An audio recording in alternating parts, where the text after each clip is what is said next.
Hello, ഇതെന്ത് ചീരയാണെന്ന് മനസ്സിലായോ? ഇതിനിവിടെ സാമ്പാർ ചീര എന്നൊക്കെ പറയും. ഇത് വീട്ടിലില്ല കേട്ടോ. ഞാൻ മമ്മിയുടെ അടുത്ത് പോയപ്പോൾ മമ്മിയുടെ അടുത്ത് പറിച്ചിട്ട് വന്നതാണ്. അവിടെ നിറയെ നിൽപ്പുണ്ട്. അപ്പോൾ ഇതിന് മൂത്ത തണ്ട് നോക്കി ഞാൻ മാറ്റി വെച്ചിട്ടുണ്ട് നമുക്ക് ഇവിടെ നടാനായിട്ട്. അപ്പോൾ ഇന്നിതാ എന്നെ ഹെൽപ്പ് ചെയ്യാനായിട്ട് റേച്ചുമോളും കൂടെ ഉണ്ട്. അവൾക്ക് ഇങ്ങനത്തെ കാര്യങ്ങളൊക്കെ ചെയ്യണം ഭയങ്കര. ആയുധം വെച്ചിട്ടുള്ള പണികളൊന്നും ഞാൻ അവളെ കൊണ്ട് ചെയ്യിക്കില്ല കേട്ടോ. അതായത് കത്തിയും കൊണ്ടൊന്നും ഉള്ള പണികളൊന്നും ചെയ്യിക്കില്ല. അല്ലാതെയുള്ള ഇതുപോലെ ചെറിയ ചെറിയ പണികളൊക്കെ ഞാൻ ചെയ്യിപ്പിക്കും. അതവൾക്ക് ഭയങ്കര ഇഷ്ടമാണ്. നല്ലതല്ലേ നമ്മുടെ കുഞ്ഞുങ്ങൾ ചെറുപ്പം തൊട്ടേ ഇതുപോലെയൊക്കെ പഠിച്ച് വളരുന്നത്. അവർക്ക് വലുതാകുമ്പോൾ അത് ഉപകാരപ്പെടും.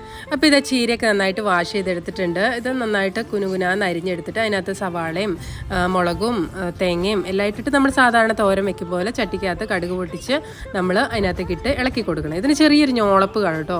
അപ്പോൾ അതുകൊണ്ട് തന്നെ നമ്മൾ ഇതിൻ്റെ കൂടെ ഒരു 2-3 മുട്ട ഇടുവാണെങ്കിൽ നല്ലതായിരിക്കും. ഞോളപ്പൊക്കെ ഒന്ന് മാറി എല്ലാം നല്ല സെപ്പറേറ്റ് ആയിട്ട്. അപ്പോൾ ഇതാ ചീരത്തോരൻ റെഡി. നല്ല ടേസ്റ്റാണ് കേട്ടോ. അപ്പോൾ ഇന്നത്തെ വീഡിയോ ഇത്രയേ ഉള്ളൂ. Tata bye, see U.